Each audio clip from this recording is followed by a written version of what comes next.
Olá pessoal, na videoaula de hoje de matemática, nós faremos uma introdução ao estudo da estatística. Então a gente vai ver alguns conceitos básicos, né? Bom pessoal, a estatística por muito tempo, né, ela foi vista apenas como uma área da matemática que servia para sintetizar dados. Então ela era apenas uma ciência de caráter descritivo e de registro da ocorrência de determinado assunto que estava sendo estudado. Hoje em dia, com o passar do tempo, a estatística é muito mais do que isso. Hoje em dia, a estatística é um conjunto de técnicas e métodos de pesquisa que, entre outros assuntos, envolve o planejamento do experimento a ser realizado, a coleta qualificada dos dados, a inferência e o processo de análise das informações. Então, hoje em dia, como a gente pode ver, a estatística evoluiu bastante e ela tem sido muito usada com frequência em vários lugares que a gente pode observar a apresentação de gráficos e dados estatísticos. Bom, para começar aí a introduzir os nossos conceitos, nós vamos falar um pouco sobre população e amostra. Seguinte, quando eu penso em população, eu estou pensando em um todo. Eu estou pensando em todo um grupo que eu estou pesquisando aí, de indivíduos que têm uma certa característica comum, certo? Então, quando eu estou pensando em um todo, eu estou me referindo a uma população. Aí, pessoal, dentro dessa população, eu posso escolher um determinado grupo de pessoas, escolher algumas pessoas. Então, peguei algumas pessoas aqui. Essas pessoas que eu peguei aqui, para realizar o meu estudo estatístico, eu vou chamar de amostra. Agora, pessoal, nós passaremos a fazer um estudo sobre o que é a variável, né, e quais são os tipos. Bom, uma variável é uma característica ou propriedade que a gente vai estar observando em determinado estudo estatístico, certo? E a gente vai ter dois tipos de variáveis. O primeiro tipo de variável que eu queria destacar para vocês são as variáveis qualitativa. A variável qualitativa, ela faz uma descrição do indivíduo, características, qualidades.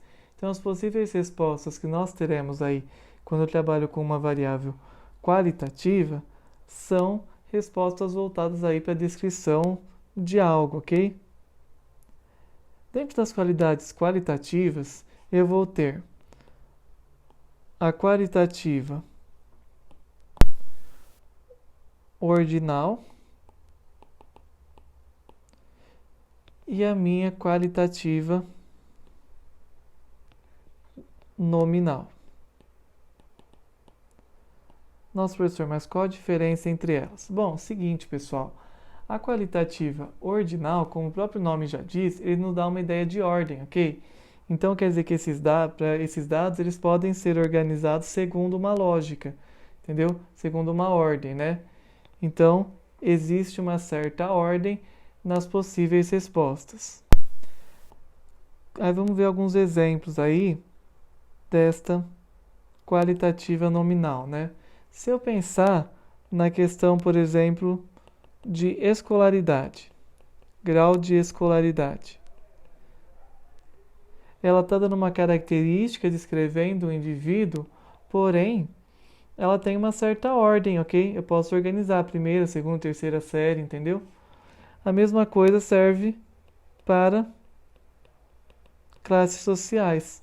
São são variáveis qualitativas, mas que existe uma certa ordem nas respostas, aí na organização das respostas. Já a nominal, ela não existe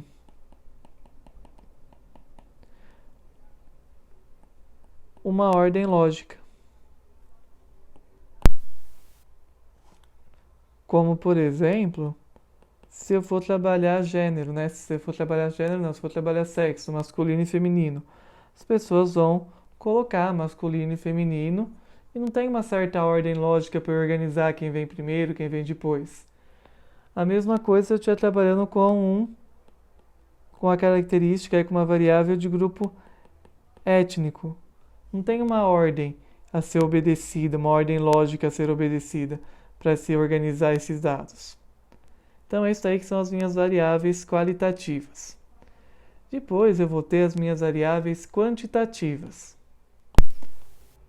As variáveis quantitativas, ela espera-se, né, que de resposta, quando eu estiver trabalhando com uma variável quantitativa, que eu obtenha um número, um valor, uma quantidade como resposta.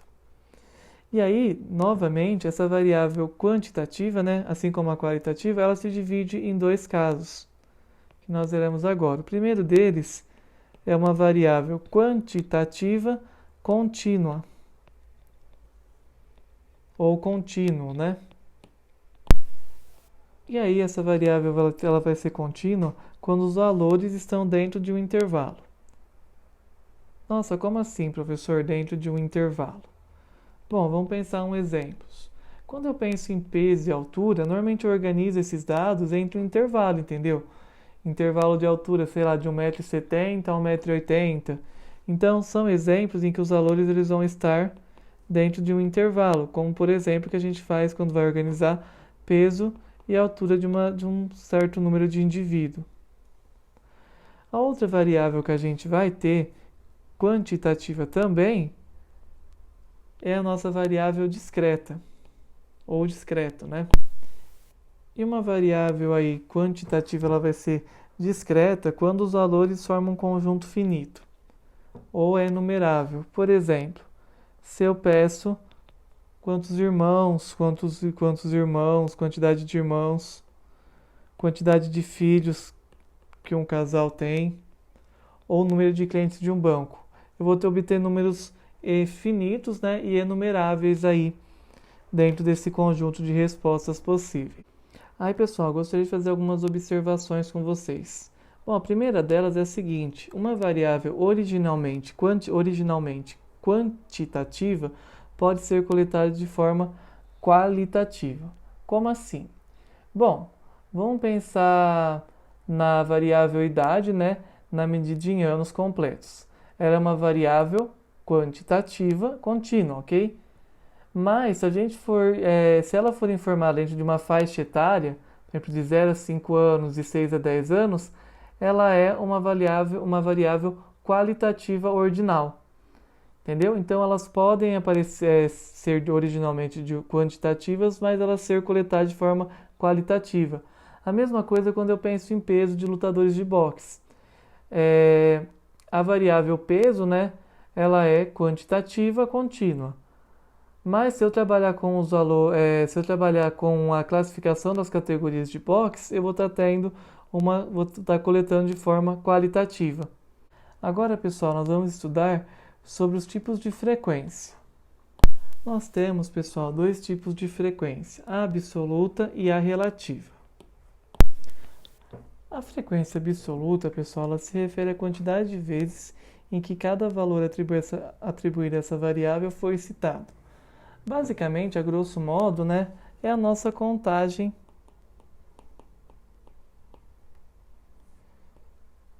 de votação.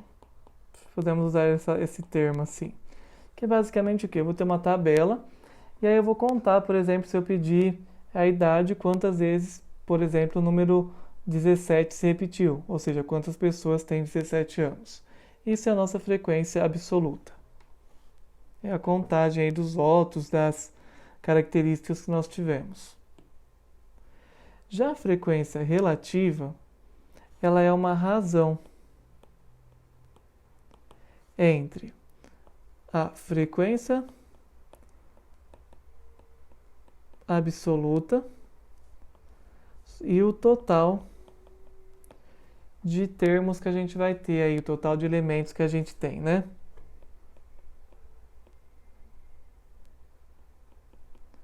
Normalmente a gente vê também a frequência relativa, ela é vista como a porcentagem, o percentual lá. Ela é dada em porcentagens. E aí, para a gente conseguir chegar nessa porcentagem, basta fazer essa razão vezes 100. E aí eu vou ter uma porcentagem. E o nosso próximo tipo de frequência é o que a gente chama de frequência acumulada. E essa frequência acumulada, pessoal, ela pode ser tanto relativa, frequência acumulada relativa, como frequência acumulada absoluta. E essa frequência acumulada, pessoal, ela é a soma das frequências anteriores. Como assim? A gente vai ver num exemplo que fica mais fácil, mas basicamente uma tabela é só somar a frequência que está acima dela com ela mesma. Num exemplo vai ficar bem mais fácil de a gente conseguir enxergar. E sendo assim, a gente vai para o nosso primeiro exemplo. Bom, nós vamos analisar a seguinte situação aqui para exemplificar o que a gente viu até agora. Foram coletados dados relativos à idade em anos e ao peso em quilogramas de um grupo de adolescentes que moram no condomínio em Enseada. São todos dados fictícios, tá? Os resultados da pesquisa, com uma amostra de 30 adolescentes, está representado aqui nas nossas duas tabelas. Bom, pessoal, a gente vai começar analisando aí a idade dos adolescentes aí do condomínio. A gente vai aprender aí como organizar esses dados em uma tabela. Uma tabela organizada, obviamente, com frequências e tudo. Primeiro elemento da tabela, né? A gente vai preencher o título. E o título ele tem que descrever aí do que é os dados, né? Então, aqui no nosso caso, nosso título vai ser Idade dos adolescentes do condomínio Enseada. Conforme eu preenchi aqui, né? E a nossa fonte. No nosso caso, nossos dados não tem uma fonte de pesquisa, né? São dados fictícios. E agora a gente vai começar a organizar aí. Em seguida, pessoal, o que é interessante a gente fazer é a gente vai escrever aí a nossa variável, né? Então, a nossa variável, neste caso, é a idade, que está sendo dada em anos. É só a gente olhar aqui na tabela e ver quais são as faixas aí de idades que a gente está trabalhando. Nós estamos com 14, 15, 16 e 17. A primeira coisa que a gente vai colocar de dados é a nossa frequência absoluta, que eu vou chamar aqui com a sigla FA, né? Frequência absoluta. Em seguida, a gente vai calcular a frequência absoluta acumulada, que eu estou colocando aqui com a sigla FAA também. Aí depois, em seguida, eu vou calcular a frequência relativa e a frequência relativa acumulada. Vou escrever aqui na nossa tabela e já volto com ela pronta. Então, prontinho, pessoal. Aqui já está a nossa tabela e nosso escopo da tabela já está montado. Lembrando que, pessoal, as siglas eu coloquei assim meio de uma forma meio aleatória, pegando só as iniciais, para deixar aqui registrado uma sigla, tá? Percebi que cada livro usa um tipo de sigla diferente. Então a gente vai começar aí pelo cálculo. Vamos começar com a frequência absoluta da idade de 14 anos. É só a gente fazer a contagem, ó. Então, para ficar mais fácil, eu aconselho vocês a irem riscando, ó. 1, 2, 3, 4, 5, 6 frequências absolutas são 6 pessoas com 14 anos. Depois a gente vai para 15. 1, 2, 3, 4, 5, 6, 7, 8, 9, 10, 11, 12. A gente vai para 16. 1, 2, 3, 4, 5, 6, 7, 8, 9. E por fim a gente vai aí contar os 17. 1, 2, 3. Totalizando aqui, gente, somando, a gente vai obter os 30 entrevistados aí. Agora vamos entender como funciona a nossa frequência absoluta. Bom, como eu falei para vocês, a frequência absoluta, né, a gente soma a frequência absoluta acumulada é a soma das frequências absolutas, uma a uma. Então, por exemplo, eu não tenho nem o valor acumulado quando que eu estou com a idade de 14 anos. Então, eu estou com 6. A minha frequência absoluta acumulada nos 15 anos são os 6 mais os 12, que vai me dar 18. Quando eu calcular a frequência absoluta aqui no 16, absoluta acumulada, vai ser o 6 mais o 12 mais o 9, que é 27. E por fim, quando eu somar a frequência absoluta acumulada dos 17 anos, vai ser todo mundo. 6 mais 12 mais 9 mais 3, que dá o meu total aí, os meus 30. Agora a gente vai trabalhar com a frequência relativa. Duas coisas assim, importantes para saber da frequência relativa. A gente pode escrever ela de duas formas, ou na forma fracionária, ou na forma de porcentagem. Então, ó, primeira frequência, ó, são 6 de um total de 30. Ó, frequência absoluta sobre a frequência, sobre o total aqui, a minha frequência relativa. Ou se eu transformar isso em porcentagem, se eu dividir 6 por 30 e multiplicar por 10, eu vou obter 20%. Aqui é a mesma coisa, ó, vai ser 12 sobre 30, ou 40%. Assim consecutivamente, 9 sobre 30, ou 30%. E por fim, 3 sobre 30, ou 10%. Aqui no meu total eu vou obter 30 sobre 30, que é igual a 1, ou os meus 100%. Beleza? Eu não estou priorizando tanto aqui, pessoal, o cálculo da porcentagem, tá? Porque é só fazer a divisão e multiplicar por 100, por isso que eu não estou fazendo ele detalhadamente aqui. A minha frequência relativa acumulada vai ser a mesma ideia, ó. Então a primeira continua igual. Agora aqui eu vou somar de cima, então vai ser 6 trintaavos mais 12 trintaavos, dá 18 trintaavos, ou 20 mais 40, 60%. Nessa próxima, eu vou somar as de cima, então, ó, 6 trintaavos mais 12 trintaavos mais 9 trintaavos, 27 trintaavos, ou 90%. Por fim, na última, quando eu somar todas as daqui, eu vou obter 30 trintaavos ou 100%. Então aí está montada a nossa primeira tabela. Bom, pessoal, agora nós vamos trabalhar com o dado de peso aí dos adolescentes do condomínio aí em Seattle. Então, o primeiro passo, a gente vai colocar título e a fonte aí, né? Vamos preencher o base da tabela. E a gente já vai colocar a primeira variável aí, que é a variável peso, e nessa tabela a gente vai calcular só a frequência absoluta e a frequência relativa. Então, já volto aí com a tabela inicialmente preenchida. Muito bem, a gente está aí com a nossa tabela já completa. O que acontece? A gente vai trabalhar nessa situação com intervalos de peso. Não vou contabilizar todos os pesos um a um, para eu conseguir ter uma noção mais panorâmica, assim, de como que está sendo essa distribuição. Pessoal, a gente vai começar calculando então aqui a amplitude. O que é a amplitude? É a diferença entre o menor e o maior desses valores aí, dessas variáveis. Então, a minha amplitude aqui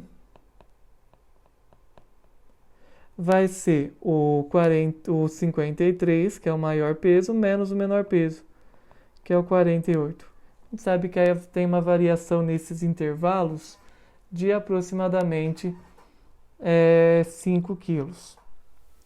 Então, pessoal, após a gente calcular a amplitude, a gente vai calcular os intervalos. Como assim os intervalos? Qual vai ser a variação desses intervalos? E aí, assim, não tem um padrão que a gente fale, vai de 1 em 1, de 2 em 2. O que a gente fala é o seguinte, é aconselhável que se tenha de 4 a 6 intervalos, que na tabela me daria de 4 a 6 linhas. Para eu ter uma noção e conseguir pegar uma estimativa melhor de quanto até quanto vai cada intervalo, o que eu vou fazer? Eu vou pegar a minha amplitude, e vou dividir pelo número de intervalos, intervalos que eu quero colocar. No nosso caso, a amplitude deu 5. Eu gostaria de ter 6 intervalos na minha tabela. Então, eu vou dividir por 6. Quando eu fizer essa divisão, isso daqui vai me dar aproximadamente 0,83. E aí, para ficar mais fácil, a gente vai fazer um arredondamento, né? É só eu pegar e fazer e arredondar isso daqui para 1. Ou seja, meus intervalos vão ir de 1 em 1, ok? Se no caso, vamos supor que eu quisesse que tivesse 4 intervalos, eu ia fazer outra, era só dividir 5 por 4, né? E aí eu ia fazer a minha aproximação também. Beleza? Então é assim que a gente vai calcular o intervalo. No nosso caso, a gente vai usar de 1 em 1. Então, né, vamos escrever aqui primeiramente os nossos intervalos aí, como que vai ficar essa divisão. Então, bom, a gente vai partir da menor peso, ele vai de 48 até 49. Só vou dar uma dica, também essa pode ser escrito dessa forma aqui, ó. Só que eu conversando com alguns alunos, eles falaram que eles preferem que seja escrito nessa outra anotação. Que não é anotação de intervalo. Então, o que vocês têm que saber é que aqui pega do 48 e vai até próximo a 49, mas não pega o 49. Ou seja, iria até o meu 48,999. Aí aqui eu vou pegar do 49 até o 50, depois dos 50 até o 51, depois do 51 até o 52, dos 52 até o meu 53, e eu vou ter que fazer mais um intervalo porque aqui não pegou o 53, então do 53 até o 54. E aqui no finalzinho, né, eu vou colocar o meu total aqui. Beleza? Então a gente vai partir agora para nossas contagens.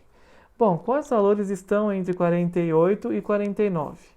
Então eles podem ser 48, mas não são 49. 1, 2, 3. E só tem esses 3. Então só 3 aqui. Agora entre 49 e 50. Vamos lá. 1, 2, 3. 3 também. Agora a gente vai entre 50 e 51. 50, 50, 50. 50. Aqui. Vamos contar. 1, 2, 3, 4, 5, 6, 7, 8, 9. Aqui já deu 9. Agora vamos ver os do 51 a 52. 1, 2, 3, 4, 5, 6. Agora vamos entre os 52 e 53. 1, 2, 3. E o que restou aqui, né, pessoal? É o restante aí. 1, 2, 3, 4, 5, 6. E aí vai totalizar aqui, né? Meu total somando vai ser todos os entrevistados, que eu já sei que é 30. Então, eu fiz a minha frequência absoluta. Agora, a minha frequência relativa é aquele mesmo jeito, ó. 3 sobre 30, ou se eu passar isso aqui para porcentagem, 10%. Aqui é o mesmo jeito. Aqui, 9 sobre 30, ou... Agora, ó, pensa, se o 3 sobre 30 era 10%, para o 3 virar 9 é só multiplicar por 3. Então, 10% vezes 3, 30%.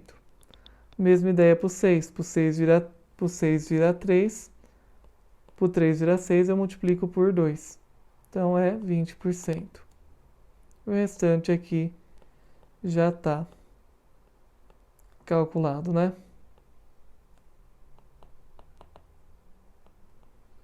E aí quando eu somar vai dar 1, né? Simplificando a fração, ou 100%. Nosso próximo exemplo fala o seguinte: veja ao lado os principais motivos alegados por 30 mil devedores pesquisados em uma região metropolitana, ao justificarem os atrasos do crediário ou cheque sem fundo. Com base nessa pesquisa, responda. Aqui tem a minha pesquisa e aí ele pede: embora o gráfico não mencione qual é a frequência relativa das pessoas que apresentaram outras justificativas, que seria uma justificativa 7. Então vamos lá. Essa justificativa 7, ela não tem aqui, é o que eu quero saber. Mas eu sei o quê? Que se eu somar todos esses valores aqui, incluindo o da justificativa 7 que não está aqui, eles têm que dar, quando eu somar, eles têm que me dar 100%. Daí eu vou ter o quê? Que 100% menos somar cada valor, cada valor somado lá,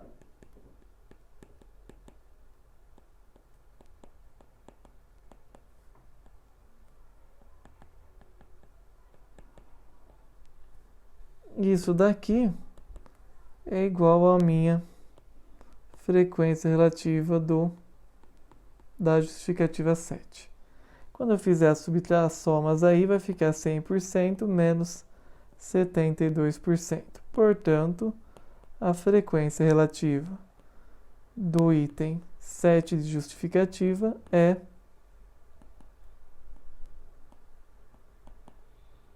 os meus 28 aí por cento.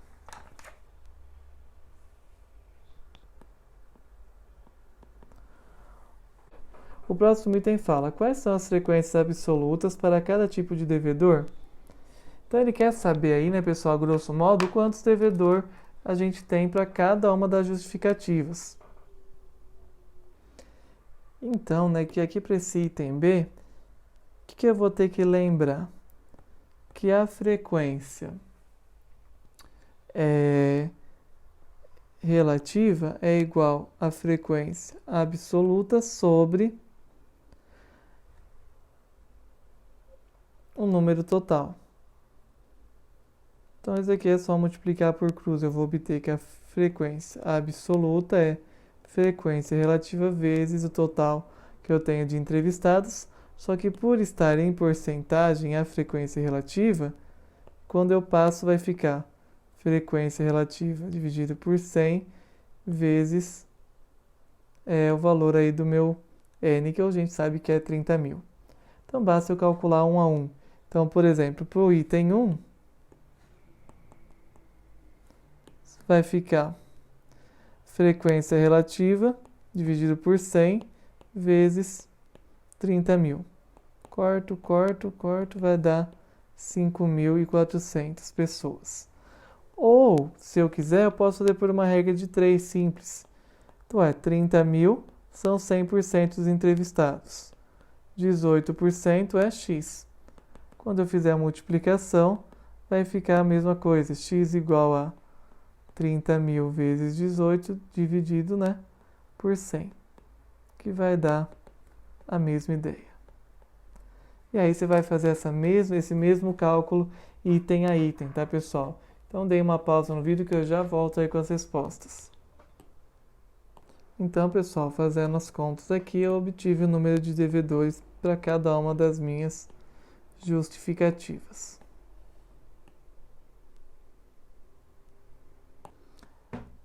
E agora, pessoal, nós vamos ver alguns exercícios de treino. Eu só vou passar por eles, tá? E aí no outro vídeo, para não ficar muito extenso esse vídeo, eu faço resolução deles com vocês. Então, pessoal, nosso primeiro exercício é o exercício da FAMECA, tá? Que é um exercício de múltipla escolha. O nosso próximo exercício é um exercício que ele pede para montar as tabelas e faz mais umas questões para a parte de análise aí dos dados. O nosso terceiro exercício, ele vai fazer várias perguntas, inclusive ele vai pedir para você classificar a variável. E aí nós temos nosso último exercício que vai fazer um fechamento. Então, esse exercício eles só vão aumentando a quantidade de perguntas, assim, mas é dentro de uma mesma lógica de montagem, tá?